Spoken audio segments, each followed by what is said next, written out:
विद्यार्थी असतील विद्यार्थी सगळ्याचं स्वप्न असतं की आपण चांगलं एज्युकेशन घ्यावं, चांगल्या ठिकाणी नोकरी करावी. पण काय राहतं एक स्वप्न काय सगळ्यांची पुढे होते. कोणाच्या आर्थिक अडचणी खूप अडचणी असतात. पण असं असताना बघ आपण जे काय आहे ना त्याच्यात आपल्याला काय करता येईल. शिक्षण झालं नाही, नोकरी भेटली तो विषय झाला, पण जे आहे आपल्याकडे याच्यात काय मिळवता येईल. तर आज शेती, आता तुम्ही बसलेत मुलींनो, सगळ्यांचं स्वप्न राहतं मुलींचं पण की आपण लग्न बी बुवा नोकरीवाल्याशीच करावं, त्याचं पॅकेज चांगलं असावं, नाही काय, तो बाहेर असावा, शेतकरी नको. आजही वाईट परिस्थिती. पण आज जर बघितलं कोविडमुळे बराच अभ्यास झाला, चांगले चांगले पॅकेजवाले घरी आले, खूप दिवाळा निघालं, लोनवर घेतलेला फ्लॅट तो गेला, गाडी गेली, घोडी गेली. अडचणी प्रत्येक क्षेत्रात आहेत. पण जर एक सॅटिस्फॅक्शन समाधान जर मानलं आपण किंवा आपल्यामध्ये काहीतरी करायची जर दमक असली ना तर कुठल्याही क्षेत्रात आपल्याला यश येऊ शकतो. मग चला बुवा शिक्षण झालं नाही, नोकरी नाही, मग आहे ते. पण शेती, आपण शेतीकडे न बघता, मी इंडस्ट्री माझी तुम्ही आता बघू शकता, मग मी शेतीकडे न, शेती म्हणून न बघता ही माझी फॅक्टरी इंडस्ट्री, तिचा मी मॅनेजर आहे. काही लोकांनी लिहून काढा बरं थोडा, काही मुद्दे लिहून घ्या. तर तिचा मी मॅनेजर आहे. आता तुम्ही एखाद्या पदावर जरी गेला तिथं बी काही सोपं नाही, खूप स्ट्रगल आहे. 8-12 तास ड्युटी करावी लागते. रात्री बेरात्री ते काहीतरी आपल्याला देतात प्रोग्राम की तुम्हाला एवढ्या तासात इतक्या दिवसात तो प्रोग्राम कंप्लीट करायचा आहे, तर नाही तर तुमची सुट्टी. नाही तर 1-1 वर्ष जॉब असून मी नारळ देऊन देतात, जा बाबा घरी, तुमचं काही काम नाही. सोपं या फील्डमध्ये काहीच नाही. पण कसं असतं, आपण आपला दृष्टिकोन बदलला पाहिजे की आपल्याला आज पुण्यासारख्या शहरात, मोठ्या शहरात 50,000 जरी पगार असेल तरी काही उरत नाही, ही परिस्थिती. मग आपलं टार्गेट कसं असलं पाहिजे की आपल्याला महिन्याला कसे कमवता येतील जेणेकरून आपल्या सगळ्या गोष्टी व्यवस्थित होतील. असं आणि एक समाधान. आता मी शहरात जातो ना, 2 दिवस नाही राहू शकत. जे इथं जे वातावरण आहे किंवा इथलं जे आयुष्य आहे बरं का, आता एका वेळेस तुम्ही पैसे कमावून घ्या पण फिजिकल फिटनेस नाही, जी हेल्थ पाहिजे, तो खूप मोठा प्रॉब्लेम आलेला आहे. आणि तुमच्या माहितीसाठी सांगतो मुलींनो, बाहेर तुम्ही फास्ट फूड वगैरे जे खाता हे तुमच्या आरोग्यासाठी एकदम घातक आहे. तुम्ही याच्यापासून लांब राहा. तुम्ही हॉस्टेलला राहत असतील, कुठं राहत असतील, स्वतःसाठी वेळ काढा, स्वयंपाक करा आणि हेल्दी खा. तुम्ही फिट राहाल तर पुढच्या गोष्टी अचीव करू शकणार. नाही तर जर तुम्हाला शरीराने साथ दिली नाही ना तर आपण आयुष्यात फेल आहे. सगळं काय असून नसल्यासारखं राहतं, ते लक्षात घ्या. कारण आता मी सर कालच पाहिली 6 वर्षाची मुलगी, तिला अटॅकिंग झाली. 7 वर्षाची मुलगी. तर या गोष्टी सुद्धा तितक्याच महत्त्वाच्या शिक्षणासोबत. शिक्षणाचा अर्थ काय? शिक्षण करून जॉब करणे, पैसे कमवणे नाही. आला का? एक मनुष्य म्हणून जन्माला आलोय तर चांगलं आयुष्य जगता यावं, चांगल्या वाईट गोष्टी आपल्याला कळाव्या आणि त्या आत्मसात करणे, त्यासाठी शिक्षण घेतलं पाहिजे. शिक्षणाचा अर्थ समजून घ्या पाहिजे. बाकीच्या गोष्टी भेटणार आहेत पण आपल्या डोक्यात काय असतं की आपण चांगलं शिक्षण घ्यावं, नोकरी करावी आणि पैसे कमवावे. आणि काय ही सायकल कशी चालली, तब्येतीकडे, आपल्या फिटनेसकडे लक्ष देत नाही. पैसे कमवतो, हेल्थ इन्शुरन्स काढतो, 40 वर्षानंतर आपल्याला ते डॉक्टर सांगतात एवढ्या गोळ्या देतात, हे खात्रा बिल भरत राहतं. ही सायकल आहे. मी तरी बघतो सर्व्हिसवाल्यांचं आयुष्य फक्त एवढंच चाललेलं आहे. होतो स्वतःचा फ्लॅट होतो, मुलं शिक्षण घेतात, एक गाडी असते, नाही का, एवढंच आयुष्य आहे. काय याच्या पलीकडे हे रिअल आहे का? असा वेळ ते आपल्याला देऊ शकत नाही, घरच्यांना देऊ शकत नाही, आई वडिलांना देऊ शकत नाही. मग त्यांनी मिळवलं काय आयुष्यात, हा मोठा प्रश्न. तर आता हे आहे, आपण आता जाऊया मूळ विषयावर. इथं 40 एकरचं माझं क्षेत्र आहे एकाच ठिकाणी. टोटल 60 एकर क्षेत्र आहे. गावाजवळ तुम्ही येताना बघितलं असेल पेरूची बाग होती, पेरूची बाग गावाला लागून, बरोबर, बिलकुल. परत त्याच्या पुढं गेलो आपण फाट्या रस्त्याला, तिथं सागवान लागवड आहे आपली, बाजूला तूर आहे, परत तिथं पपई पण आहे अजून आता लागवड झालेली. तर या ठिकाणी माझं बोरांची बाग होती पूर्ण, इथं 14 एकर मध्ये. तर बोरांना रोज 180 लेबर लागायचं रोज डेली. पण त्यावेळेस लेबर अवेलेबल होतं म्हणून ते काम होत होतं. दिवसेंदिवस मजुरी वाढली, लेबर भेटणं कमी होऊन गेलं. विचार केला की आता शक्य नाही, नुकसान होत आहे. जो माल आपल्याला हिरवा वेळेवर तोडला, जर त्याचा 15 ते 20 रुपये किलोने रेट जात होता, पण तो लेट एक दिवस जरी उशिरा झाला तर तो लाल होत होता. लालमुळे मग खर्च तर तोच आहे, पण त्याची व्हॅल्युएशन 5 रुपये होऊन जाईल. म्हणजे माझा 6 रुपये लॉस झालो मागे त्यासाठी की लेबरने तो माल वेळेवर काढणी केली नाही म्हणून. तर विचार केला की लेबर तर आपण अवेलेबल नाही करू शकत नाही का, तो मेन पॉवर आहे. तो पाहता तर सध्या असं आहे, त्या लाडकी बहिणीचे बी चालू झालेत, पैसे यायला लागले म्हणून कामाला बी कोणी यायला तयार नाही. सगळी मोठी समस्या शेतीची वाढत गेली. मग मी ते बोरांची बाग काढली, डाळिंब केला. मग डाळिंबमध्ये बी 3-4 वर्ष चांगल्यापैकी उत्पन्न झालं. पण ज्यावेळेस झाड असं मोठं झालं 4-5 वर्षानंतर ते उत्पन्न द्यायला सुरुवात झाली त्याची चांगल्यापैकी, त्यावेळेस लगातार सर 3 वर्ष गारपीट झाली. मार्च एप्रिलमध्ये. तर ती गार असं आहे, वर्ष 5-10 मिनिटात यायची, पण पूर्ण वर्षाचं माझं इन्व्हेस्टमेंट जे भांडवल लागायचं ते टोटल लॉस करून जायची.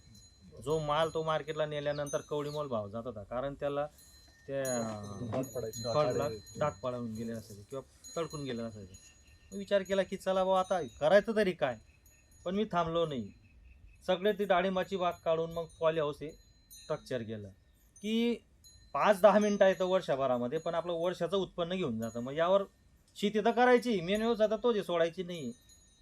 मग मी डोक्यात आणलं की आपल्याला याच्यात काही करता येईल का. मग पॉली हाऊस, आता पॉली हाऊस शेडनेट याच्यात प्रकारे, आता पॉली हाऊस जर म्हटलं ना म्हणजे पॉलिफिल्म म्हणजे प्लास्टिकचा पेपर, पॉलिफिल्म ते असं बंदिस्त राहतं, त्याच्यात पाणी पण येत नाही मध्ये, त्याला पॉली हाऊस म्हणतो आपण. आणि शेड नेट म्हणजे जाळी, बरोबर आहे, हे जाळीचं. आता याच्यात काय राहतं, पावसाळ्याचं पाणी येतं, हवाही येते, बरोबर आहे. पण काय असतं, जे ओपनमध्ये जे क्लायमेट आहे त्याच्यात आपण त्याला मेंटेन करू शकतो. आणि हे नैसर्गिक नाही, हे मानव निर्मित केलेलं स्ट्रक्चर आहे. म्हणजे आता वाढत्या युगात वाढतं अति कमी क्षेत्रामध्ये उत्पन्न जास्त कसं घेता येईल, त्या दृष्टिकोनाने हे मॉडेल तयार केलेले आहे. आता याच्यामध्ये 2016 मध्ये सर मी स्ट्रक्चर उभं केलं. आता याला नॅशनल हॉर्टिकल्चर बोर्ड NHB म्हणून सेंट्रल गव्हर्नमेंटची एक संस्था आहे. ती शेतकऱ्यांसाठी अशा अनेक स्कीम असतात, दुग्ध व्यवसाय असतील, डेअरी फार्म असतील, तुमचे शेडनेट असेल, पॉली हाऊस असेल, फळबाग असतील, अशा अनेक योजनांसाठी ते अनुदान शेतकऱ्याला 50% या बेसवर देत असतात. मग त्याच्यात काही कॅटेगरी बी आहेत, त्यानुसार कमी अधिक टक्केवारी असते, पण जनरल कॅटेगरीला 50% अनुदान प्रोजेक्ट रिपोर्टचं असतं. मग मी धुळ्यातील IDBI म्हणून बँक आहे, त्या बँकेकडनं 1 कोटी रुपये कर्ज मंजूर केलं आणि हा प्रोजेक्ट राबवला. कारण त्यांची NHBची असा रूल आहे की बँक लोन असेल तर सबसिडी ते ग्राह्य धरतात, डायरेक्टली बेनिफिट ते देत नाही. मग या प्रोजेक्ट रिपोर्टच्या 50% सबसिडी ती आपल्याला भेटलेली आहे. त्याच्यानंतर 2016 मध्ये स्ट्रक्चर केलं. याच्यामध्ये प्रामुख्याने सिमला मिरची, कॅप्सिकम आपण तिला म्हणतो. मग त्याच्यामध्ये 3 कलर आपण उत्पन्न घेतो, ग्रीन, येलो आणि रेड, असे 3 प्रकारचा आपण माल काढत होतो. मला का 6 वर्ष कंटिन्यू तेच क्रॉप घेतल्यामुळे त्याच्यावर येणारे किडी असतील किंवा जो टनेज, जो ॲव्हरेज होता माझा उत्पन्नाचा, तो कमी झाला. मग मी थोडा थांबलो. गेल्या वर्षी आमच्या गावामध्ये पाण्याची अवस्था खूप वाईट होती, जी म्हणजे आम्ही आमच्या आयुष्यात पहिल्यांदा पाहिली की आमच्या गावाला 8-8 दिवस प्यायलाही पाणी भेटत नव्हतं. असा इतिहास कधी घडला नाही. पण गेल्या वर्षी तो पण अनुभव आम्हाला आला. तरी आता या ठिकाणी आपण पपईची बाग बघतो, इथं केळीची बाग होती, तर त्या केळीच्या बाग निसवाड झाली सगळी, पण पाणी बिलकुल नाही सारखं झालं, झिरो होतं. तर मी नागपूरहून इंजिनियर मागवले. आता ते वॉटर डिटेक्टर म्हणून येतं बघा, ते आता नारळवाले तर इथं आता 40 एकर क्षेत्रामध्ये 27 बोर माझे फेल आहेत. 700 फूट, 1000 फूटच्या आसपास, म्हणजे पूर्ण जमीन शोधून काढली. 27 लाख. हा मग ते मग आता यांचं सोडा.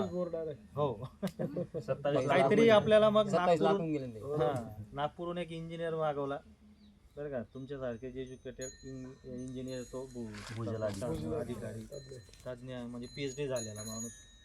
त्यांना बोलवलं, त्यांची फी होती 50,000. ठीक आहे, द्याल का, देईल मी. ऑनलाईन पेमेंट केलं, ते आले, त्यांना ट्रेन बुकचं तिकीट बुक केलं, जळगावला उतरले, तिथं त्यांना रिसिव्ह केलं, तिथून त्यांना हॉटेलला आणलं. सगळी प्रोसेस प्रयत्न केल्यानं होत राहतं, केलंच पाहिजे. त्यांना आणलं इथपर्यंत. 3 दिवस आम्ही पूर्ण माझं 7 एकर क्षेत्र फिरलो. त्यांनी 5 पॉईंट दिले. पहिला पॉईंट तुम्ही बसले तिथंच आहे, 1000 फूट करेल, 1000 फूट पाणी लागलं. हां, त्यांनी सगळे फ्रॅक्चर आहे, तिथं फ्रॅक्चर आहे, इथं असं लाल माती निघेल, तिथं काळी माती निघेल, सगळा डायग्राम त्यांनी दिला. त्यांच्यानुसार ट्यूबवेल केला आपण, 2 झाले, दोघंही कोरडे गेले. म्हटलं आता थांबावं लागेल नाही का. मग ती केळी मी ते आज समज बरोबर केलं हा. का? हा? थांबले होते तेव्हाच बरोबर नाही केलं का ते गेलं गाड्या 1000 फुटाच्या अवेलेबल नव्हतं ते, त्यांना वेळ नव्हता, ते गेले होते व्हिडिओ कॉलवर सगळं ते चालत होतं. होतं? ते त्याच्यात बी अपयश आलं. ठीक आहे, काय हरकत नाही. त्या केळीला मी गाईंना खाऊ घातलं, हिरवं आहे तोपर्यंत त्यांच्या पोटात तरी जाईल. तर ते जवळजवळ 20-25 लाखाचं नुकसान झालं आणि 5 लाख वरून पण गेले. पण काय शेतीमध्ये नफा नुकसान चालू राहतं. पण हार मान्य आहे नाही का. काहीतरी जर इच्छा असेल, जिद्द असेल तर करतो. त्याच्यानंतर जूनमध्ये आता हे जे स्ट्रक्चर आपण ओपन बघतोय, मी म्हटलं असेल हे नेट आहे ना वरती बांधलेलं आहे, पण फुल ओपन केलेलं आहे, ते पॅक राहतं. तर असं होतं गेल्या वर्षी दुष्काळ असल्यामुळे पाणी नाही ना, मग ती जमीन तापता येईल नाही का. नागाटी करून तिच्यामध्ये काही घातक बॅक्टेरिया असतील, बुरशी असतील, ते नष्ट होतील. जमीनला म्हणजे तो आराम पण दिला गेला पाहिजे. चला ठीक आहे, असं आपण दिलं नसतं, म्हटलं पाणी राहिलं असतं. तर यावर्षी दुष्काळ आहे, त्यानिमित्ताने का हे सगळं ओपन केलं सर. नंतर मग जूनमध्ये विषय पाऊस कधी पडतो काय पडतो आता तिथे काही सांगता येत नाही. वेध शाळेवाल्यांचा बी काही रिपोर्ट करत नाही, असं होऊन विषय होऊन गेला. पण 7 जूनला पाऊस झाला. विचार केला की पाऊस किती पडतो विहिरींमध्ये, तर अजून काहीच नाही, पाऊस झाला. मग कमी पाण्याचे आपल्याला पिकं कसे घेता येतील. आणि आता स्ट्रक्चर ओपन येतं, आपण ओपनचेच क्रॉप घेऊ. मग त्याच्यामध्ये इथं टोमॅटो होता आणि इथं पण आपण बघतोय टोमॅटोचे. आता हे जे टोमॅटो आहेत ना, हे ओपनला येणार आहेत, कारण हे सेल्फ पॉलिनेशनची जो व्हरायटी नाही, त्यांना परागीकरणची गरज पडते, मधमाशीची गरज पडते.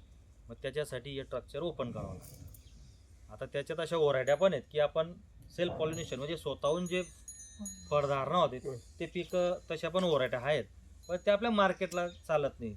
चेरी टोमॅटो म्हणतो त्याला बघा आपण, छोटे छोटे नाही का, ते 5 स्टार हॉटेलना एक्सपोर्टला ते चालतात. पण आपल्या पूर्ण भारतात तेवढं त्याला काही काय विशेष मार्केट नाही. ते विशिष्ट लोकांसाठी तेवढ्या पुरतं आपल्याला उत्पन्न ते घेता येत नाही किंवा ते परवडणार पण नाही, कारण मेट्रो सिटी आपल्याहून खूप लांब आहे त्या दृष्टिकोनात.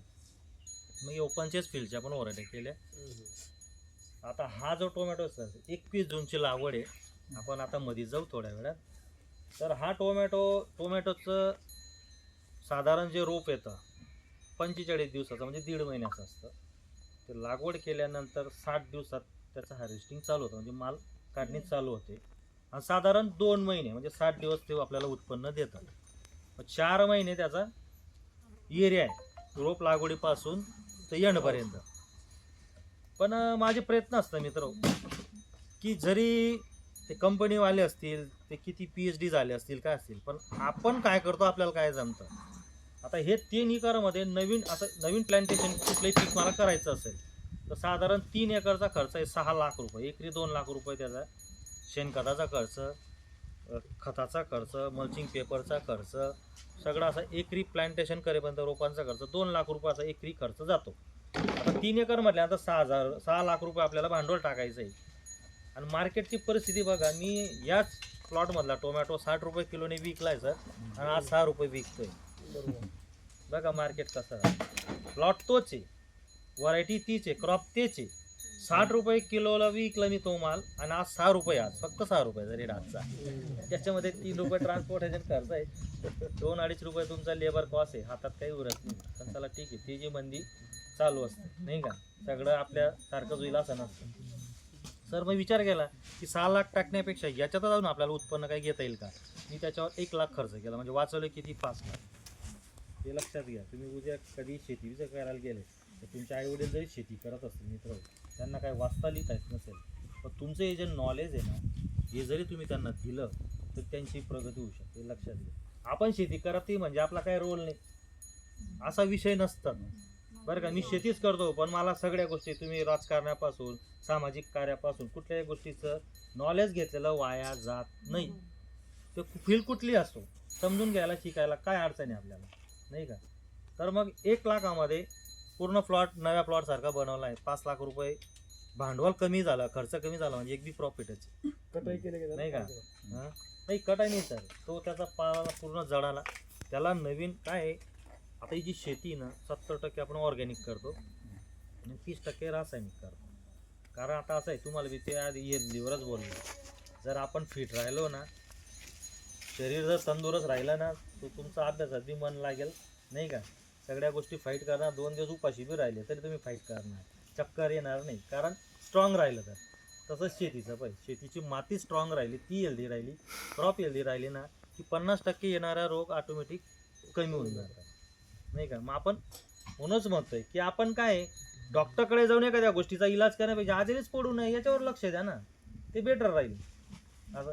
आणि आता बघा साहेब, दरवर्षी जानेवारी फेब्रुवारी महिना आला का कोविडचं नाटक सुरू होऊन जातं.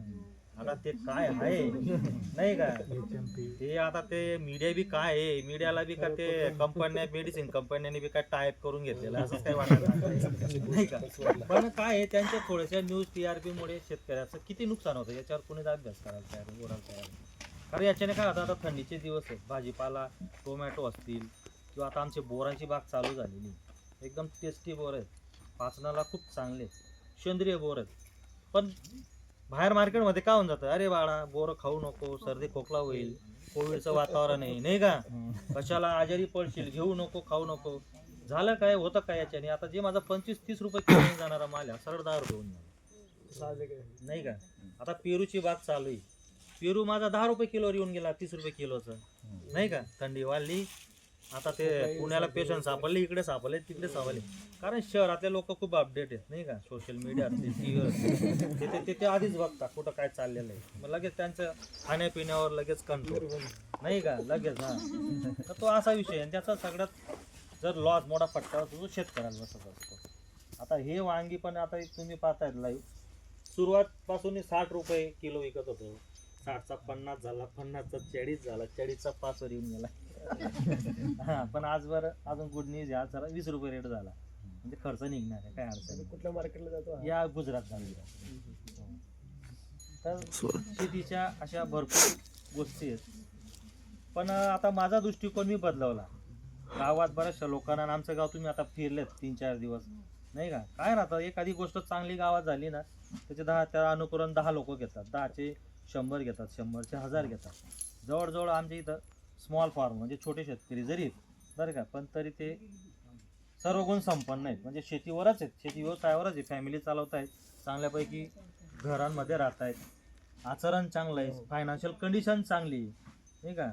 एकदम वाटतं की आपण कुठल्या गावात, इथं जे घवघव जे सुंदरता वाटते, जे शेतात मन रमतं ते बाकी ठिकाणी कुठं रमत नाही सर. असं वाटतं की आपण कुठं येऊन गेलो बा. इथं असं आहे की 10 दिवस बी तुम्हाला अपुरेच वाटतील ठीक, आपण अजून थांबायचं. तर असं आपण तुम्ही जर विचार केला आपल्या गावात का नाही होऊ शकत, आपल्या गावात का नाही बनू शकत, तर इच्छा राहिली तर सगळं करू शकतो. मग आता विषय असा होता की सगळ्यात आता शेतीच्या मूलभूत गरजा आहेत, पाणी, भांडवल आणि लेबर, मॅनपॉवर, या 3 गोष्टी आता शेतीसाठी खूप अडचणीच्या होऊन गेलेल्या. पहिला सुरुवातीचा प्रश्न तो पाणी. मग आता पाणीवर आमच्या गावात तुम्ही बघितलं तर 95% वरती जरी म्हटलं तरी चालेल, ड्रीप इरिगेशन म्हणजे ठिबक सिंचन नाही का. आता ज्या ओपनचं आपण पाण्याचं पीक घेतलं, तर ज्या पाण्यामध्ये तुम्ही 1 एकर शेती करू शकता बागायत, तर त्याचे ड्रीप इरिगेशन हे 5 एकर तुम्ही करू शकता, म्हणजे 4 एकर क्षेत्र त्याच पाण्यात वाढलं, पाण्याची बचत झाली. आणि पिकांना पण काय, आता समजा आपल्याला एखाद दिवस चांगलं जेवण आहे, चला 2 दिवसाचं आताच खाऊन घेऊ, खातो का आपण, खाऊ शकतो का नाही ना.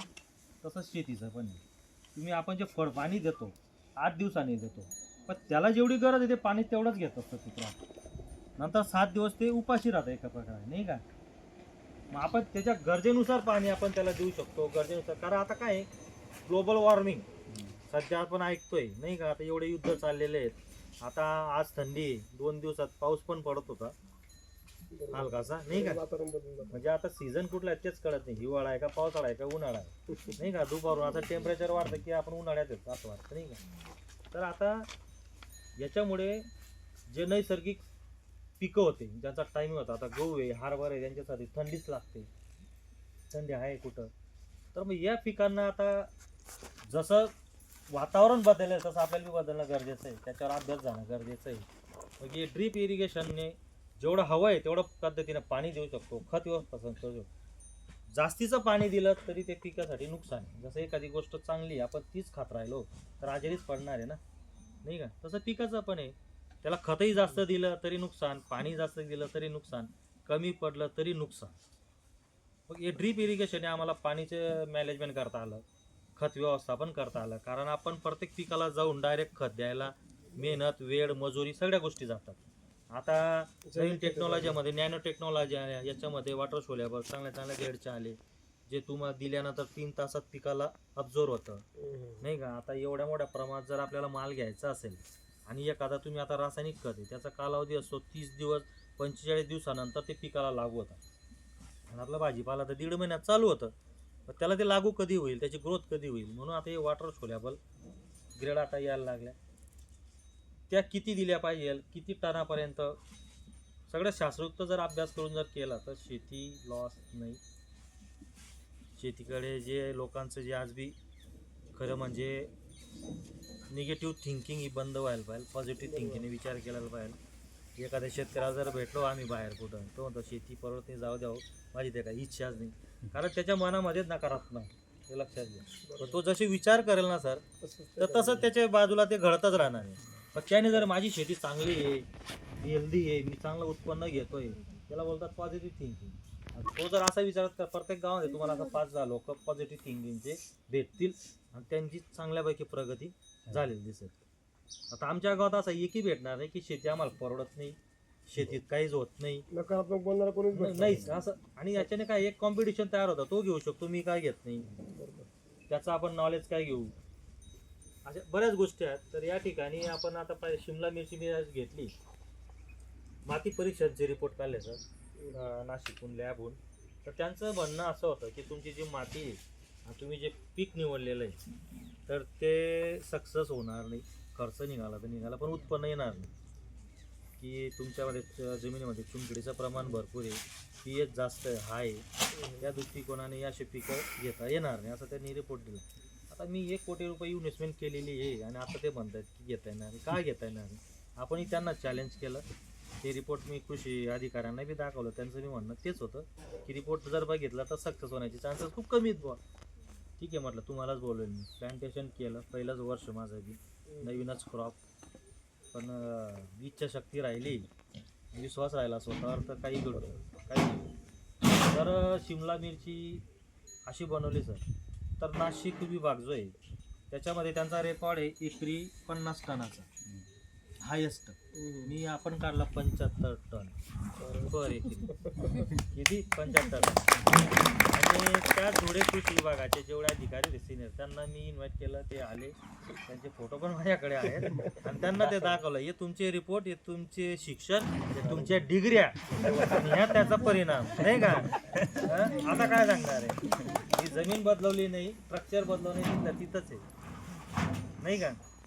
मग कधी कधी काय, आता थोडक्यात मागे काय होतं साहेब कोविडच्या वेळेस, की आता आपण इथं बसलोय, तर आपण जर एखाद्या MD डॉक्टरकडे गेलो, जर मला काही बरं वाटत नाही सर, मला चेक करून घ्या, तो काहीतरी ब्लड वगैरे घे, रिपोर्ट काढेल, तुम्ही हेल्दी आहेत तरी तुम्हाला तो आजारी दाखवेल, तुम्हाला प्रॉब्लेम आहे, नाही का. हां, असे त्या काही गोष्टी होतात. पण आपण जर मानून घेतलं की नाही मला तर काही प्रॉब्लेम नाही आहे, मी फिट आहे, नुसतं असा मनात जरी विचार आणला ना तरी थोडंफार जे आजार पण आहे ते ऑटोमॅटिक चाललं जातं, नाही का. मग ते शांत झाले की अरे बापरे, नाही यांनी करून दाखवलं बा. आणि तेच आता नाशिक विभागाचे, पुणे विभागाचे कोणी अधिकारी सिनियर आले व्हिजिटला, तर ते सरळ गाडीत बसून आपल्या शेतावर आणतात की धुळे जिल्ह्यात तुमची काय प्रगती दाखवा, आता ते इथं येऊन सोडतात. तर इथं आता 2006 मध्ये कलेक्टर मॅडम होत्या, प्रतिभा लोंगारे त्या पण आल्या होत्या, प्रोजेक्ट लोंगारे.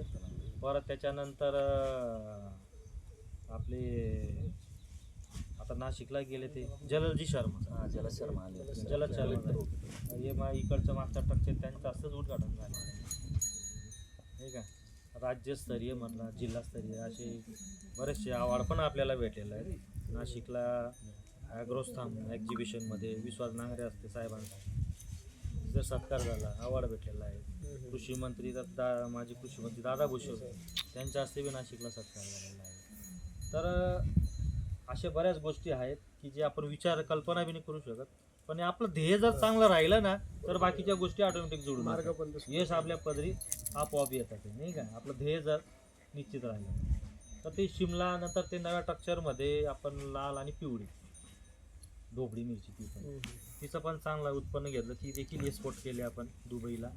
काही माझे संजय सांगडे म्हणून मित्र आहेत नाशिकचे, त्यांची एक्सपोर्टची कंपनी त्यांच्या मार्फत जरी आपल्याकडे ते लायसन पण आहे, पण ते सगळ्याच गोष्टी आपण नाही करू शकत, म्हणून आपण त्यांच्या थ्रू तो एक्सपोर्ट पण माल केलेला आहे. त्याच्यानंतर याच्यामध्ये आपल्याला काकडी बऱ्यापैकी घेतो सेल्फ पॉलिनेशनचं. ते त्याच्या जर ओपनची काकडी तुम्हाला 10 टन येईल तर तिथं 25 टन ते 30 टन उत्पन्न आपण त्याच्यात घेऊ शकतो.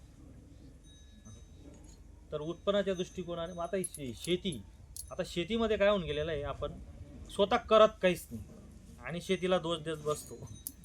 त्याला काहीतरी मेहनत करावं लागतं की आपल्याला काय करता येईल, आपल्या शेतीत प्रॉब्लेम काय आहे, आपण का नाही यांच्यासारखं करू शकत, असा जर विचार केला. आणि आता सगळ्यांकडे स्मार्ट मोबाईल आहेत नाही का, आता त्याच्यावर आपण कोणती रील बघायचे, आपल्या आयुष्याच्या भल्यासाठी बघायचे का बरबादीसाठी बघायचे, ते आपल्यावर डिपेंड करतो. आता मी माझा मोबाईल तुमच्याकडे दिला ना, तुम्ही यूट्यूब ओपन करा माझं, तर त्याच्यावर सगळे तुम्हाला ॲग्रिकल्चरचेच तुम्हाला दिसतील. माझे ग्रुप आहेत व्हॉट्सअपचे, त्याच्यामध्ये सगळे ॲग्रिकल्चरच ग्रुप दिसतील. आपलं विजन काय आहे, आपल्याला अचीव काय करायचं आहे नाही का, तर त्याच फील्डचा आपल्याला म्हणजे आपण जरी तिथपर्यंत नाही गेलो पण नॉलेज तर इथं बसून घेऊ शकतो ना. मग या टेक्नॉलॉजीचा आपण स्वतःसाठी उपयोग कसं करून घेता येईल. आता औषधीच्या बाबतीत माझं काही BSc ॲग्री झालेलं नाही, पण BSc ॲग्रीवाल्यानं बी मी थांबवू शकतो की बाबा तुमचं चुकतंय, या असं नाही असं काम करतंय औषध नाही का, त्याच्याने हे सगळं फळ आपल्याला दिसतंय. पण काय राहतं, शिक्षणाला दोष देऊन किंवा माझं शिक्षण नाही झालेलं आहे म्हणून मी करू शकत नाही, ही चुकीची कल्पना आहे. कारण बरेचसे भारतातले उद्योगपती 10-12 वालेच आहेत म्हणून नाही का, आणि ते आपल्यासारख्या तरुणांना जॉब देत आहेत. त्यांनी असा विचार केला होता धीरूभाई अंबानी सारखं की मी झालं डिझेल विकतोय, मिरच्या विकतोय नाही का, पण त्या करोडो लोकांना उद्योग देत आहेत. दादा बोडके तसं नाही, चौथी शिकलेले हां. दादा बोडके. तर असे भरपूर इतिहास आहे. म्हणून शिक्षण तुमचं किती झालं काय झालं ते नाही, आयुष्यात आपल्याला काय साध्य करायचं आहे, आपल्याला इच्छाशक्ती काय आहे, तुमची जी काय फील्ड जे जमत असेल त्यात इंटरेस्ट करा, त्याच्यात 100% यश येतं. सगळ्यात आज दुर्मिळ विषय जो आहे शेतीमध्ये प्रगती करा, सगळ्यात मोठं चॅलेंज हेच आहे नाही का, आपण त्याच्या विरोधात आहे, तेवढे चॅलेंज तर तुम्हाला नाही आहे.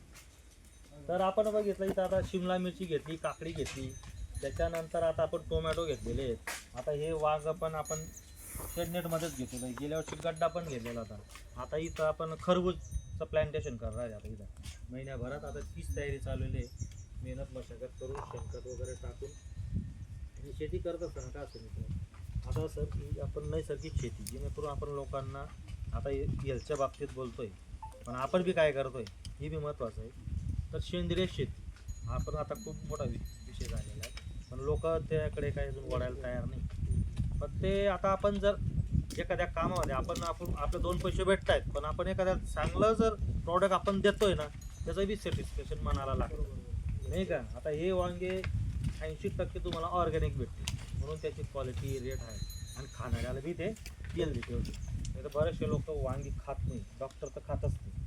त्यांना एवढं माहिती की आज संध्याकाळी स्प्रे मारला तर उद्या उठी मार्केटला माल होतो बॉस नाही का असं. आणि तेच डॉक्टर सांगतात आपल्याला आरोग्याकडे लक्ष द्या नाही का. बरेच विषय आता त्यांनी काय केलं आहे, स्वतः पुण्यामध्ये काही डॉक्टरांचा ग्रुप आहे, त्यांनी त्यांच्या घराच्या छतावरच शेती करायला लागली नाही का, की बुवा आपण गेलो तर आपण पैसे तर देतो पण घेतो काय, जरच विषच घेतो बुवा. त्याच्यापेक्षा मग आपण सगळे पैसे कमवून घेऊ, पण या पैशांचा करणार काय जर आपण हेल्दी नाही राहणार. कारण त्यांना पण बरेचसे आजार पण त्यांना पण येतात, त्यांना ते कळलं नाही का. ते योगा करतात ते आपल्याला औषधी देतात असा विषय नाही का. तो योगा आपण आपल्या शेतावरच करायचा. हां, आता मी सकाळी येत असताना डॉक्टर लोक 5-5 किलोमीटर ते रनिंग करतात, सायकलीने म्हणा काही म्हणा. हां, आणि आपल्याला एवढी पिशवी भरून देतात गोळ्याची, हे घ्या ते घ्या हे घ्या. आपण डॉक्टर एक गोळ्या घेऊन तर मला अजून त्रास होतो, तर ते बदलव हे घ्या, तर ते गोळ्यात देतात म्हणजे देतात का, तो त्यांचा व्यवसाय ते प्रोफेशन होऊन गेला नाही का. त्यांच्या आरोग्यात सुधारण्यापेक्षा त्यांचा बिझनेस म्हणून करतात आता, असा दृष्टिकोन होऊन गेला. तर शेतीमध्ये आता तुम्ही बोरांची बाग बघितली असेल येताना, आता सुरुवात स्टार्ट आहे. जवळजवळ 2096 म्हणजे 20-22 वर्षाची बाग आहे, झाड तेच आहे. आता त्याचा जर व्यवस्थित राहिला ना, झाडाचं आयुष्य 40 वर्ष आपण ठेवू शकतो. त्याला 40 वर्ष टिकवण्यासाठी काय लागतं, काय केलं पाहिजे, अशा अनेक असंख्य गोष्टी आहेत.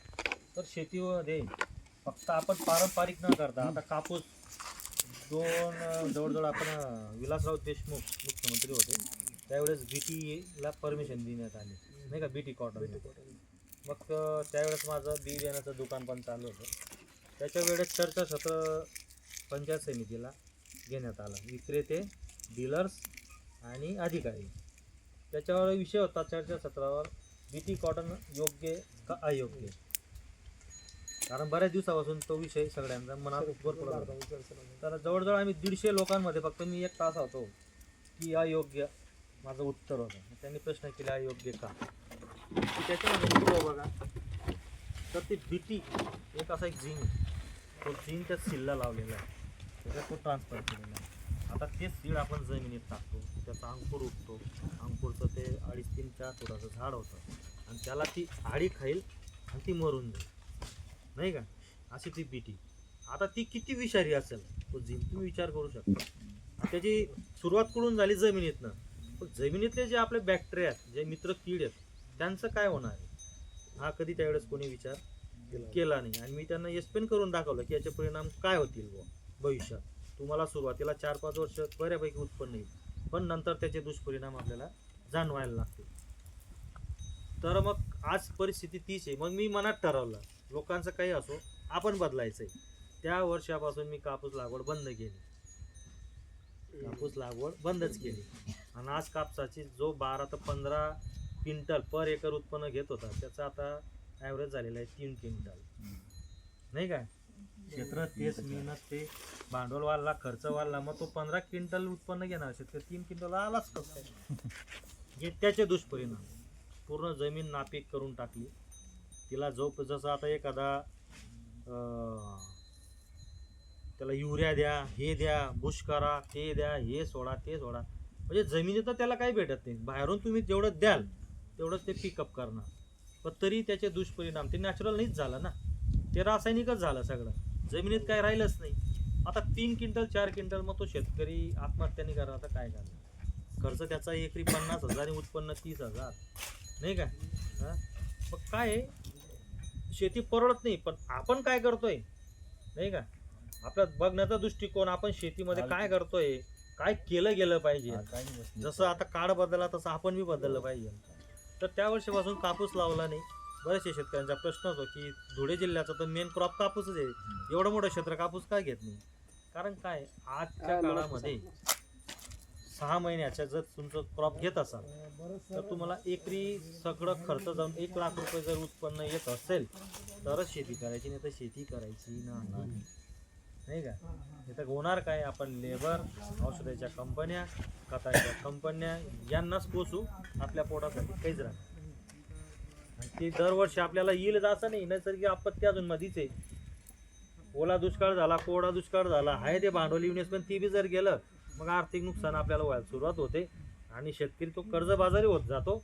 आणि मग तो म्हणतो की आम्हाला नको, शेतीच नको, विकून टाकायची, नाही का. पण ते कसं आहे, प्रत्येक फील्डमध्ये तसंच आहे. स्ट्रगल आहेच, मेहनत आहेच. ती करण्याची धमक आपल्यात असेल ना तर कुठल्याही क्षेत्रात. आता कोविडमध्ये सोलापूरचे 3 मित्र होते, 3 मित्र IT कंपनीत इंजिनिअरिंग होते. ते बाहेर देशात होते. आईवडिलांनी एकटे मुलं आहेत तुम्ही, परिस्थिती अशी, नोकरी भेटत राहील, तुम्ही जॉब सोडा, घरी येऊन जा. ते घरी आले. मग ते 3 मित्र आता ते एज्युकेटेड, घरी बसून तर करणार काय, जॉब तर आपण सोडून आलेलो आहे. मग त्यांनी फार्मर प्रोड्युसर कंपनी लॉन्च केली. 3 हुशार. त्यांनी पाहिलं की आपल्याकडे परिसर शेतकऱ्यांचा आहे, चांगल्यापैकी शेती करतात. तर त्यांनी कंपनी टाकून सर त्याच्यामध्ये त्यांनी शेतकरी जोडले, त्यांना त्यांचं नॉलेज दिलं, आधुनिक टेक्नॉलॉजी दिली आणि त्यांच्याकडनं ते तूरचं उत्पन्न त्यांनी घेऊन घेतलं. आता बाजारपेठेमध्ये हे व्यापारी त्यांच्याकडनं जे 70 रुपये किलोने तूर घेत होतात ते 100 रुपये किलोने घ्यायला लागले. आणि ती तूर त्यांनी प्रोसेस करून, डाळ करून ती 170 रुपयापासून तर 150 रुपये किलो विकली. त्यांना खूप बऱ्यापैकी त्यांनी एकच सीझनमध्ये 3 कोटी रुपये ती मित्रांनी कमवले, त्या परिसराच्या शेतकऱ्यांच्या जीवाला. मग त्यांनी विचार केला, एवढा पगार तर आपल्याला नव्हता, पण भेटलेत ना, आपण शेतकऱ्यांना बोनस द्यायचा. सगळ्यांना बोलून त्यांनी शेतकऱ्यांचे बी सत्कार केले. तर त्या 3 विद्यार्थ्यांमुळे तिथले 30 गावांचा परिसराचा विकास झाला, नाही का. तसंच अजून एक उदाहरण आहे, जर तुम्ही शेतकरी असाल, शेतकऱ्याचं तुम्ही या विषयावर जर इंटरेस्टेड असाल, सह्याद्री कृषी फार्म आम्ही जाऊन आलो नाशिकला, तर तिथं एकदा जाऊन भेट द्या. अनिल शिंदे म्हणून, त्यांचा खूप मोठा इतिहास आहे. ते मोटरसायकल राजदूत गाडी होती त्यांच्याकडे, त्याच्यावर दूध विकणारे, दूध गोळा करणारे साधारण व्यक्ती, आज त्यांचा टर्नओव्हर 5,000 करोडचा आहे, वार्षिक टर्नओव्हर. तर तिथं बऱ्याचशे गोष्टी शेतीबद्दल, आधुनिक टेक्नॉलॉजीबद्दल असतील, एक्सपोर्ट इम्पोर्टचं असतील, सगळ्या गोष्टींचं नॉलेज आपल्याला तिथं बघायला भेटतं. किंवा ते एक्सपोर्ट कसे करतात, पॅकिंग, ग्रेडिंग, आणि ते तसे त्यांची परमिशन आहे. जर कल म्हणून तुम्ही गेलात तर ते मार्गदर्शन खूप चांगल्या प्रकारे. तर आपण तिकडे पेरूची बाग आहे, तो पेरू सर 949 देसी वाहन आहे. पण होतं काय, आता मला ते 10 वर्षाची बाग होऊन गेली, पूर्वी रेट चांगला होता. पण आता मार्केटमध्ये माझं एक लक्षात आलं की चवीपेक्षा दिसणाऱ्याला महत्त्व दिलं गेलेलं आहे. म्हणजे एखाद्या व्यक्तीच्या स्किलपेक्षा त्याच्या सुंदरतेवर जास्त भर दिला जातो. नाही बा, एक चांगला आहे हा व्यक्ती, नाही का. आता तसंच पेरूमध्ये हायब्रिड व्हरायटी आल्या बऱ्यापैकी. त्याच्यामध्ये एक पिवळा आहे, एक मध्ये रेड निघतो, नाही का. तैवान पिंग म्हणून आला, VNR BV म्हणून आला, तो 800 ग्रॅमचा, 1700 ग्रॅमचा, 1.5 किलोपर्यंत. अशा भरपूर व्हरायट्या आल्या. पण मग आता लोकांचा, खाणाऱ्यांचा दृष्टिकोन बदलला की त्यांना चवीपेक्षा दिसायला चांगलं पाहिजे, नाही का. आता ते पेरू आम्ही बी ट्राय म्हणून खात राहतो, पण ते खाल्ल्यानंतर असं वाटतं आपण काय खातो तेच कळत नाही. नमक मारल्याशिवाय ते चवच येत नाही. पोटात गेलं का 2 शिऱ्या जास्त खाल्ल्या की पोट दुखतं, नाही का. पण आपल्याला दिसायला चांगलं पाहिजे, शरीराला नुकसान दिलं तरीच चालेल. तर त्याला मार्केट रेट कमी झाला. जो 30 रुपये माझा किलोने जात होता तो 10 रुपये 12 रुपये येऊन गेला. आणि जो माझा खर्च त्याच्यावर 2 रुपये होता तो आता 8 रुपयावर चालला गेला. एकीकडे माझा खर्च वाढला आणि मार्केट रेट तुटला. म्हणून आता मला ते कुठंतरी बाग आता काढायचं विचार येतो, तयारी आहे. कारण आर्थिक बजेट आता काही पुरेसारखं बसत नाही. हां, गावराने. एकीकडे आपण म्हणतो सेंद्रिय शेती केली पाहिजे, सेंद्रिय उत्पादन ग्राहकापर्यंत पोचवलेलं पाहिजे. पण ग्राहकाने बी त्या गोष्टीचा विचार केला पाहिजे की आपण एकीकडे डॉक्टरकडे आपला प्रॉफिटचा 20-30% त्याच्याकडे भेटू, 10% जर आपण चांगलं हेल्दी ऑर्गॅनिक खाण्यावर भर दिला तर आपलं आरोग्य बी चांगलं राहू शकतं. पण आता तसं मार्केटमध्ये चांगलं वस्तू विकण्यासाठी जाहिरात करावी लागते, तरी बी फारसं येत नाही त्या गोष्टीला. असं आहे. मग आपण बदलून घ्या त्या गोष्टी, इलाज नसतो. तर तिकडे पेरूचे बाग आहे, परत दिवसेंदिवस निसर्ग लहरी होत चालला. कधी दुष्काळ, कधी ओला दुष्काळ, कधी कोरडा दुष्काळ. तर मग आपण आता बऱ्याचशा लोकांचं राहतं की आपण भविष्यात म्हातारपणी काय, मग बऱ्याचशा पॉलिस्या काढल्या जातात. मग आपल्याकडे ते काही शक्य होत नाही. मग मी पॉलिसी म्हणून 1600 रोपं सागाचे लावलेले आहेत मित्र. आज हे 3रं वर्ष चाललेलं आहे. साधारण 15 वर्षात ते माझं कापणीवर येईल. मग त्यावेळेस 1.5-2 कोटी रुपये आपल्याला भेटतील अशी अपेक्षा आहे. म्हणजे माझा तो LICच असणार आहे. तो असं बेस्ट प्लॅन तो पण करून ठेवलेला आहे, म्हणजे फिक्स डिपॉझिट सारखा. तर शेतीमध्ये आपल्याला सगळ्या गोष्टी मॅनेजमेंट करता येतं, करू शकतो. परत इकडे आपली पपई आहे. पपईमध्ये बऱ्याचशा व्हरायटी आलेल्या आहेत. आम्ही पूर्वी लावायचो 786 म्हणून तैवानची व्हरायटी होती, पण तिच्यावर व्हायरसचे सतत एकच क्रॉप, एकच व्हरायटी, जर परत ते सक्सेस होणं कमी होऊन जातं. त्याच्या नंबर 15 नंबर म्हणून ही व्हरायटी आहे. तर आपण बघू शकतो आता सुरुवातच झालेली आहे चांगल्यापैकी. एवढा पावसाळा झाला तरी झाड आपलं हेल्दी आहे, हिरवगार आहे. त्याचं बरेचसे प्लॉट हे खराब होऊन गेले. पण हे सेंद्रिय शेती केल्यामुळे ही जी फाईट मी आज निसर्गाची करतोय त्याच्यामध्ये सेंद्रिय शेतीमुळेच, नाही का. रासायनिक राहिली असतं तर एवढ्या अशा क्लायमेटला ते तग तरून राहिलं नसतं, नुकसान झाले असतं. बरं, आता असं आहे, मी दिवसभर बोलत राहीन, विषय भरपूर आहेत, तर तुम्ही बोर होऊन जाल. आता तुमचे काही प्रश्न असतील शेतीबद्दल, तुम्ही फळबागाबद्दल विचारा, भाजीपाल्याबद्दल विचारा, विचारून घ्या. शेतीबद्दल तुमच्या काही शंका असतील किंवा तुम्हाला काय अजून काहीतरी माहिती मिळेल तर तुमचेही प्रश्न माझ्यासाठी महत्त्वाचे. ऐश्वर्य बरं का, छोट्या मोठ्या गाड्या, कारण ट्रान्सपोर्टेशन बी खूप महत्त्वाचं आहे. वेळेवर माल जर पोचला सर, आता समजा ही वांग आहे उदाहरणार्थ एक्झाम्पल, आता मी एखाद्या भाड्याची गाडी केली तर तो काय करेल, याचा माल त्याचा माल 4 शेतकऱ्यांचा माल गोळा करेल कुठून, आणि तो सकाळी रात्री 2 वाजता न पोचता तो 5-6ला पोचेल. त्याचा शेतकऱ्यावर होणारा परिणाम. आता होतं काय, माझ्या घरच्या गाडीमुळे हा माल माझा 12-1 वाजेपर्यंत पोचून जातो. आता सुरत मार्केटला गेल्यानंतर तिथून 50 किलोमीटरचे जे व्यापारी आहेत तर तिथं ते त्यांच्या छोट्या गाड्या घेऊन तिथं रात्रीच मुक्कामाला थांबलेले असतात. मग ते काय करतात, जो माल सकाळी लवकर आला रात्री तो परचेस करून ते लवकर चालले जातात. मग याचा फायदा असा होतो वेळेवर माल पोचल्याने, जर सकाळी 6 वाजता जो रेट 10 रुपये असेल तो माझा रात्री 2 वाजता 20 रुपयाने भाव भेटलेला आहे.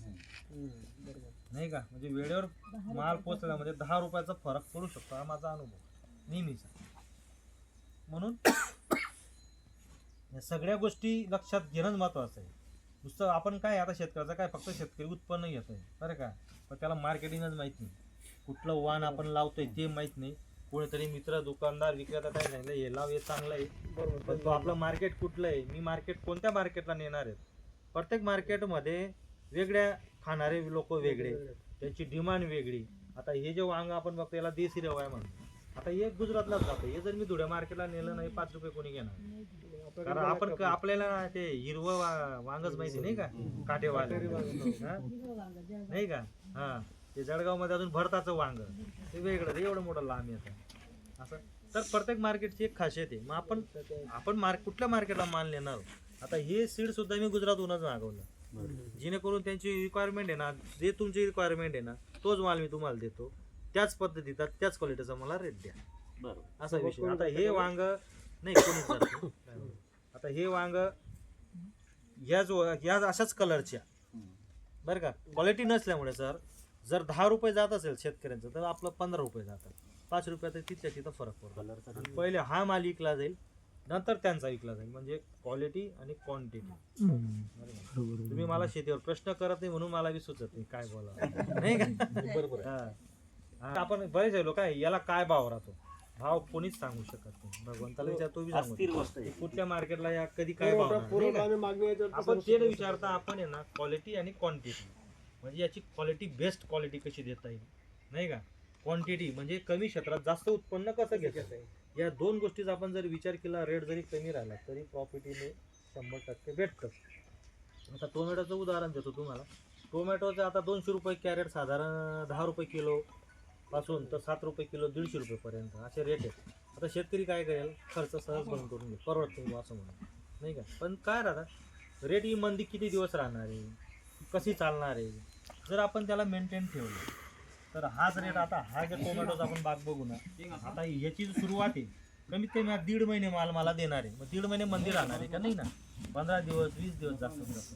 ती पण मी मेंटेन जर ठेवलं, क्वालिटी मेंटेन ठेवली तर ज्यावेळेस रेट वाढेल त्यावेळेस शेतकऱ्याकडे माल नसणार, माझ्याकडे माल असणार. हा जो माझा जो नुकसान आहे 15-20 दिवसाचा, हे नुकसान त्यावेळेस मी ते काढून ठेवतो. म्हणून समजा तुम्ही एखादा विषय नापास जरी झाला, शिक्षण सोडू नका नाही का, नाही का. नापास झालो म्हणजे आता गेलं माझं करिअर गेलं, आता काही मी नाही मग घेऊ द्या लग्न करून तेव्हा नाही का. परत आपण बरोबर पास आउट होतो, चांगल्यापैकी डिग्री बी घेतो. हा पण चांगला मोठा शेतकरी बरं. हा, मी तुमच्या शिक्षणाच्या विचार बी बोलू शकतो, प्रश्न तुम्ही केले पाहिजे नाही का. सगळं आपल्या हातात आहे, आपल्याकडे आपण कसं घेतो काय घेतो हेच महत्वाचं आहे नाही का. खाण्यासारख्या हजारो गोष्टी आपण काय खातोय, का खाल्लं पाहिजे हे आपल्यावर डिपेंड आहे. असं जगायला खूप अर्थ आहेत, खूप गोष्टी, पण आपण कशासाठी जगतोय तसं जगता येईल. आता चालायचं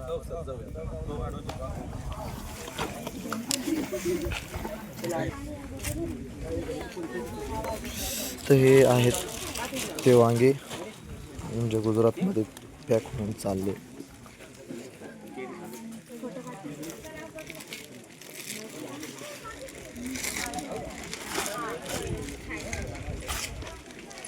या गावात शेडनेट करणारा मी पहिला शेतकरी, आणि माझं आता जवळजवळ 5-6 वर्षामध्ये 5,000 शेतकरी माझ्याकडे विजिट देऊन गेले.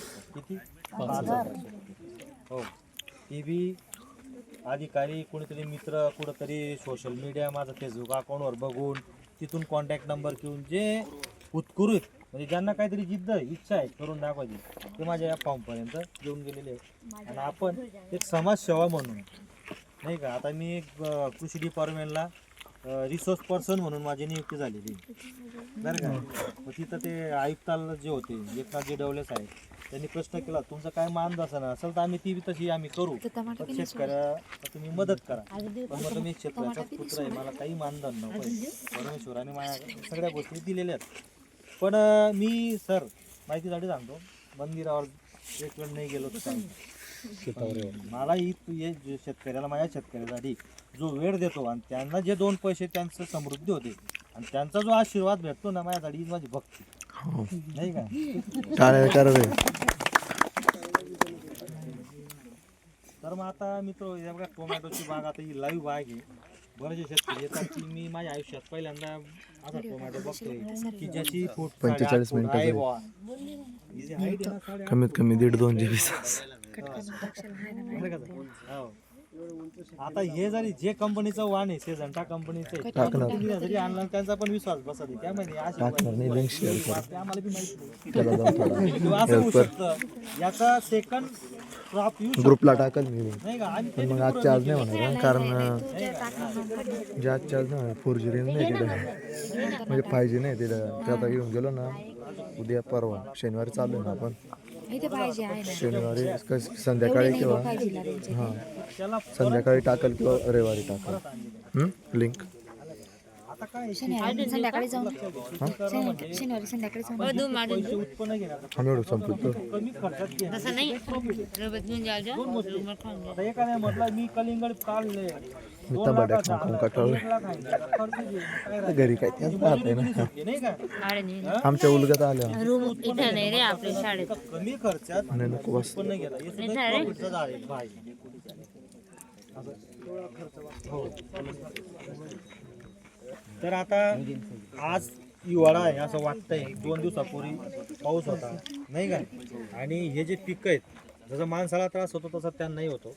पण अशा परिस्थितीत बी असं हेल्दी ठेवणं ही एक किमया आहे. आणि हीच आपली जी इच्छाशक्ती की जे स्किल आहे आपल्याकडं ते हे लाईव्ह स्किल आहे. ते आपण काय करू शकतो नाही का. शेती देते देत राहते, आपण आपल्याला घेता आलं पाहिजे.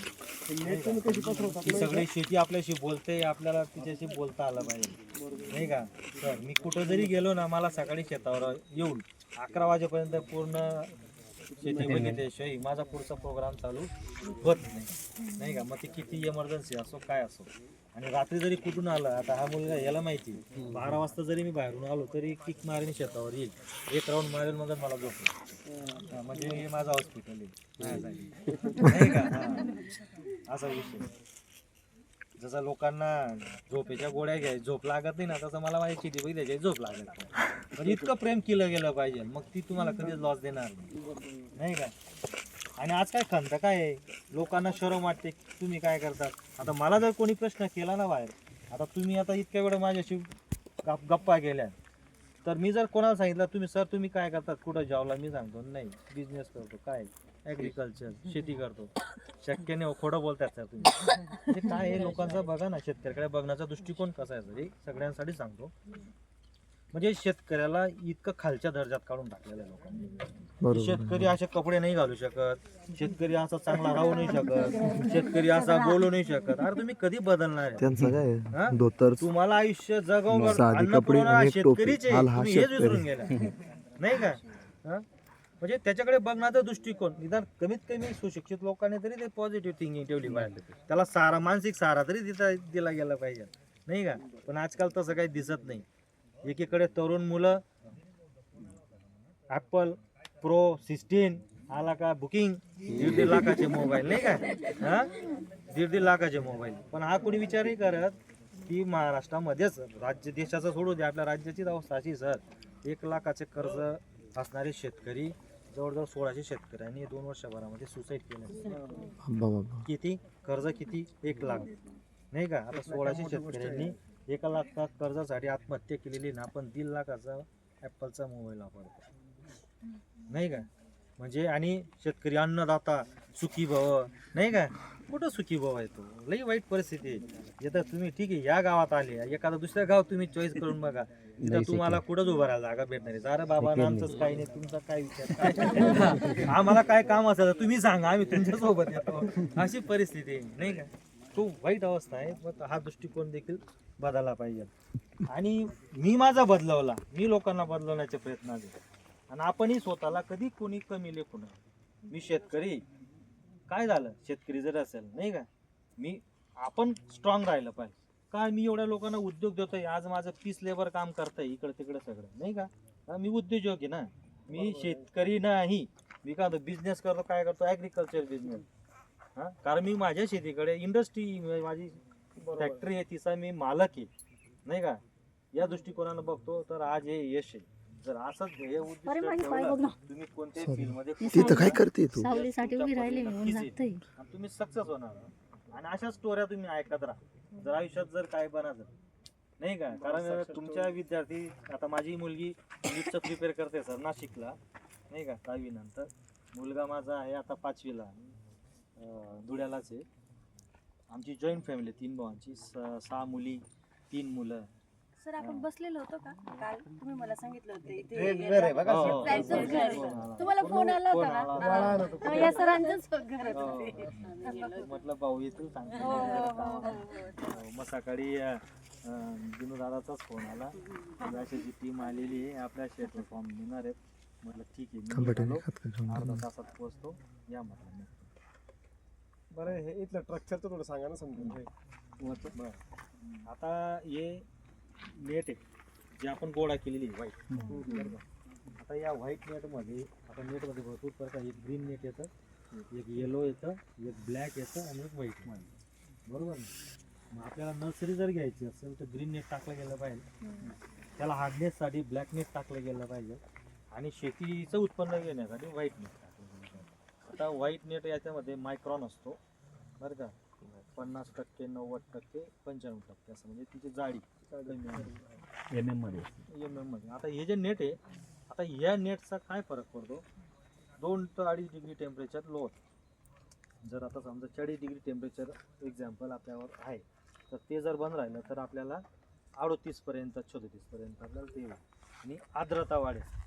आता समजा आता हिवाळा आहे, हिवाळ्यात काय होतं, झाडाचं अन्न घेण्याची क्षमता मंदावते नाही का. जसे आपलं शरीर जसं ते अंकुचून पावतं तसे त्या मुळ्या बी अन्न अब्झॉर्व करणं थांबवतं बरं का. मग त्याच्यासाठी आपण ड्रीपद्वारे त्याला हीट देणार, जसं आपण शकोटी बघतो तसं त्याला वॉटर शॉवर ड्रीपद्वारे जमिनी हीट कशी ठेवता येईल. आता फॉस्फरस आहे, सल्फर आहे बरं का, तर असं दिलं गेलं तर ते हीट तयार होते, आणि त्या हीटमुळे मग आपण जे क्रॉप आहे ते हेल्दी ठेवू शकतो. आता खूप चॅलेंजेस आहेत त्याच्यावर. आणि हे नळ्या कशा आहेत? म्हणजे इथं पाणी परत आता ते झालं ते नेटचा विषय. त्याच्यानंतर आता याला फोगर्स म्हणतो आपण, पाहिलं ना तुम्ही नळींमध्ये. हे फोगर्स काय असतात, उन्हाळ्यामध्ये टेम्परेचर मेंटेनसाठी ते असं सूक्ष्म स्प्रिंकलर चालतं, म्हणजे आपल्या अंगावर फक्त ती झिंग येते. आपण दिवसभर जरी थांबलो त्याच्या खाली तरी शावर सारखा प्रकार असं, पण ते कंटिन्यू चालू ठेवतात. तर समजा आता इथलं डिग्री, आता टेम्परेचर 40 डिग्री, ते जर 5 मिनिट चालवणार डायरेक्ट 35 होऊन जाईल, अजून 10 मिनिट चालवतात 30 होऊन जाईल.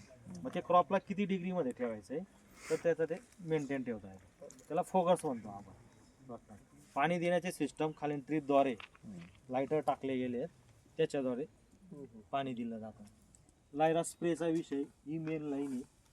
आपण ते तिथं आपण तुम्हाला फिल्टर कसे राहतात ते आपण बघू.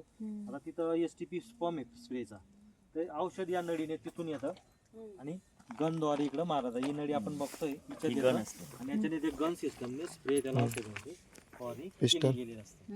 हिला आता पुढे हे बघा गन आहे. तुम्ही आता हो फोटो घेऊन ते ठेवा. गाणं म्हणजे कधीतरी चांगल्या गोष्टी आपल्याला कामात येतील. जर घरचे असतील की आम्ही 8 फुटाचा टोमॅटो बघितला आहे नाही का, ते सांगण्यावर विश्वासही बसत बऱ्याच लोकांचा. माल पण आणि किती तिथपर्यंत तुम्ही माल बघा, मालाची साईज बघा, म्हणजे केलं तर सगळ्या गोष्टी होत असतात.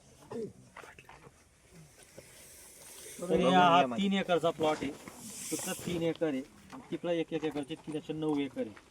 आणि साधारण 1 एकर जर स्ट्रक्चर प्रॉपरली सगळ्या गोष्टींनी जर करायचं असेल तर 20 ते 22 लाख रुपये पर एकर खर्च येतो. तर आता महाराष्ट्र शासनाची बी त्याच्या स्कीम आहे. साधारण 1 एकर तुम्ही कोणी शेतकरी म्हणून करायचे इच्छुक असाल तर ते ऑनलाईन DBT ॲपवर अर्ज करू शकतात. त्याच्यात तुम्ही शेडनेट पॉइंट असं मागणी डिमांड करू शकता. ते लकी ड्रॉ मार्फत सोडत काढले जाते. 1 एकराला साधारण 14,20,000 रुपये अनुदान आहे. तर ते तुम्ही प्राप्त करू शकता. कुठल्याही शेतकऱ्याला जर इच्छा असेल तर तो या स्कीमचा लाभ घेऊ शकतो. आणि आज पण चालू आहे. समजा काही आता मालेगावचे काही गाव आहेत ते पोखरामध्ये, तर त्यांना 90% अनुदान आहे. साधारण तिथं 18 लाख रुपये वाटतं ना.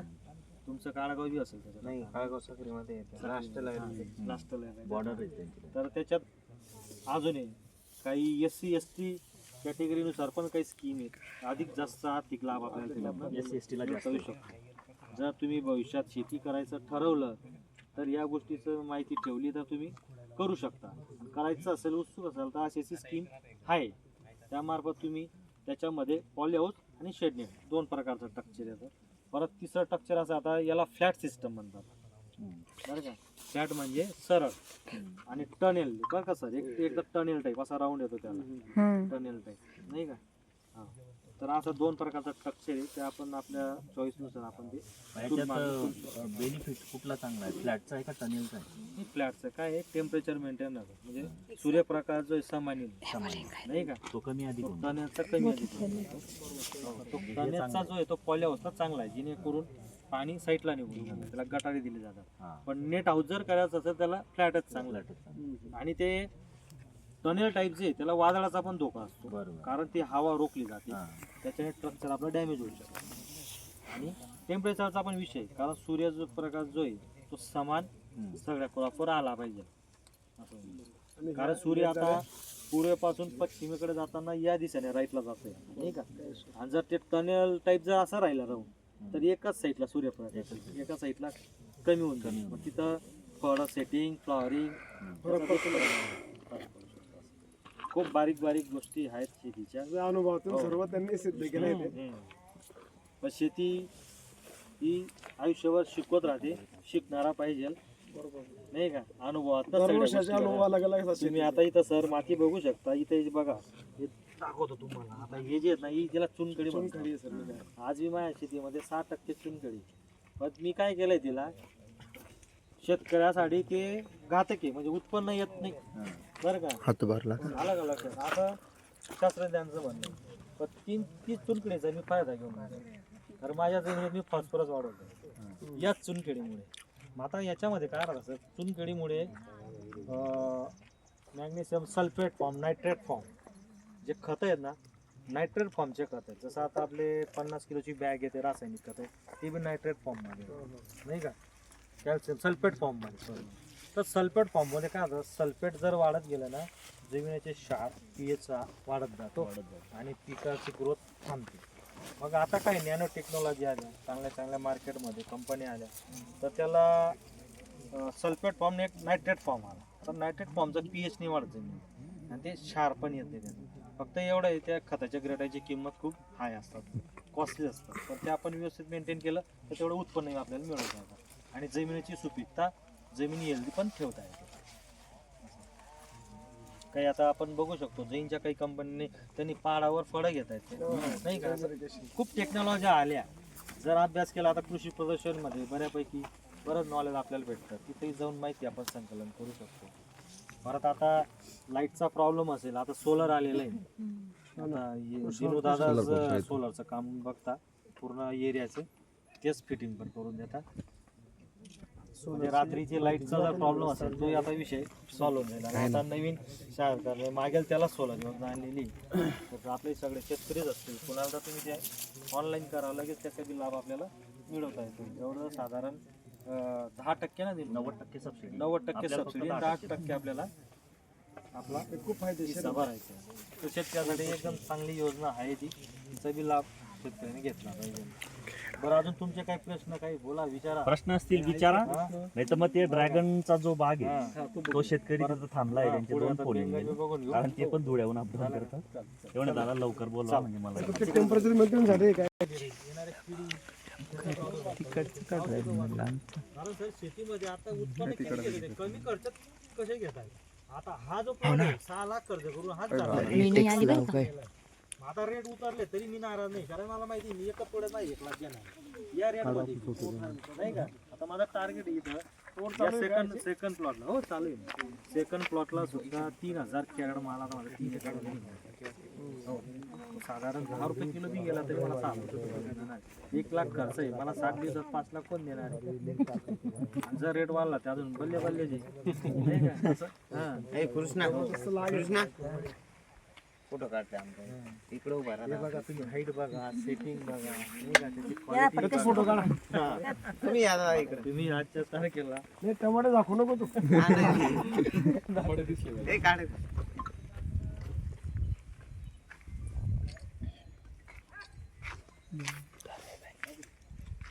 आपलं फोटो काढून घ्यायचं. सेल्फी काढ.